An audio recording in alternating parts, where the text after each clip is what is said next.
June revolutions happened, and we stopped. But we have our advisory committee. We have a consultant for the legislation framework. Already we have it.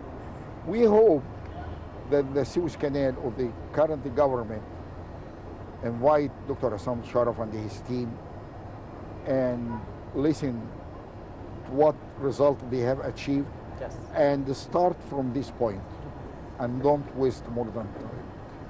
We have many threats in the area. Israel, for example, they have similar projects in Eilat to establish an international logistics center.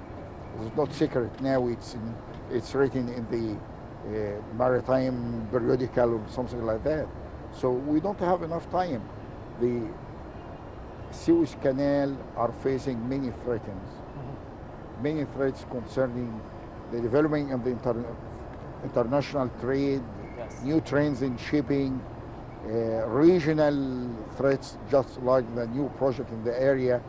So in order to face all these threats, we have to start immediately the logistics center in Port Said East.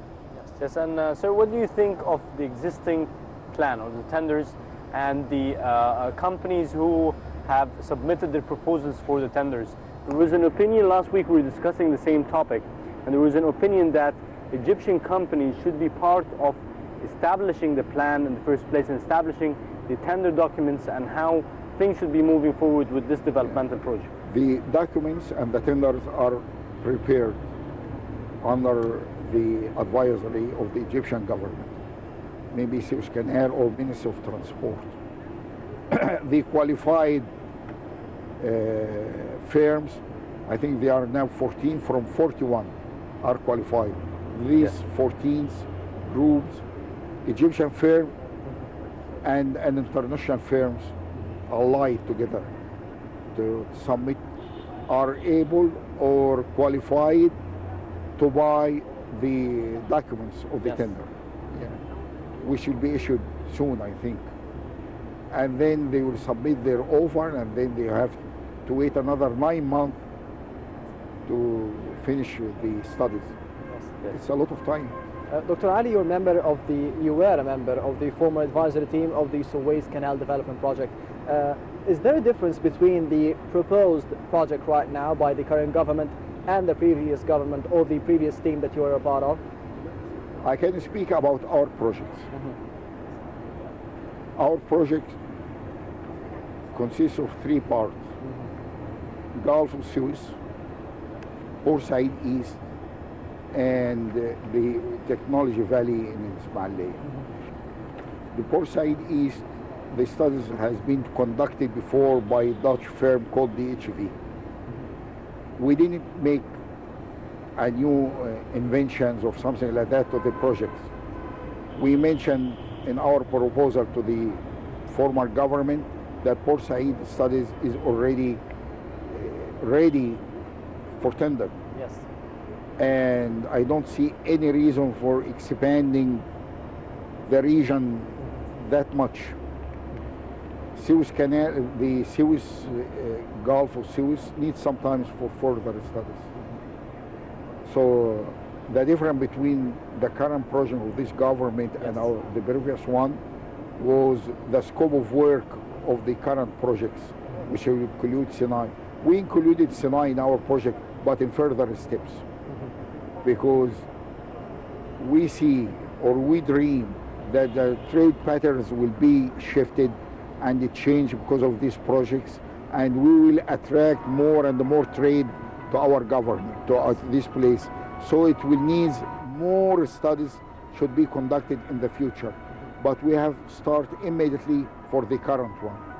This is the difference between our projects, our view, our dream, and the current view of the current government. So if you can tell us about the dreams or the potential benefits that's projected to be established from such a development project in Suez.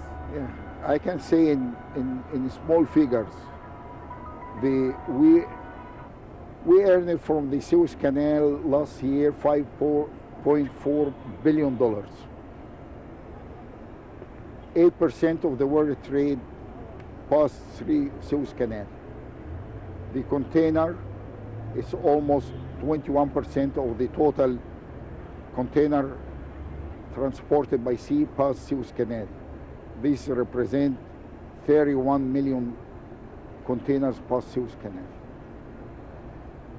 If you can see how much we earned from this, we earned almost $91 per container passing Suez Canal.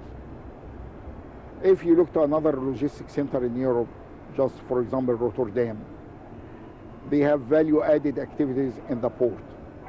Port of Rotterdam generated the previous year almost 22 billion euro from value-added activities in the port. Cargo just in the port, just imported and re-exported in the port. So that's like how many percentage on top of the usual just passage charges? We like dream double? Is it that like double? we can double this quantity, this amount of money Yes. to Suez Canal. For example, the value added per container, the container generate between $3,000 to $5,000 per container. We earn just as a toll for container $91. Big Difference. difference. That's like So it's a big move, it's a big jump, it's a dream for Egypt. That's 50 our times or 40 times the Yes. current revenue that Egypt Exactly. is generating from The world is thinking logistics, and all the international companies are thinking logistics. Logistics is the main policy of the major company in the world. That means logistics, how to reduce cost, how to save money in fulfilling the order processing or the order of the consumers. So the world are thinking logistics. It means they are seeking to be near their markets, the best place for the whole international trade between Far East and Europe, this logistics center to be located on the Suez Canal. Yes. These assets we didn't use before, just we collect toll from passing the ships. Also, in addition to this, is the tourism revenue that could be generated from such a project. Stopping Yeah. by would mean that you can have a drop-off maybe in Egypt and being close to the touristic landmarks. Yeah, this is what we call additional income. Yes. But Related the main benefits, one, yes. the related benefit. This is related, will be generated after having a logistics center. A logistics center, we mean just as in Jabal Ali. We locate the international industries, international companies to have their base or industrial base in this location for the added value activities. Yes, Dr. Ali, I'm sorry Just- to interrupt, but we will be having the main and the latest top stories back in the studio of Nile TV, and we'll be right back again Okay. with you Thank you. on my cruise, so stay tuned with us.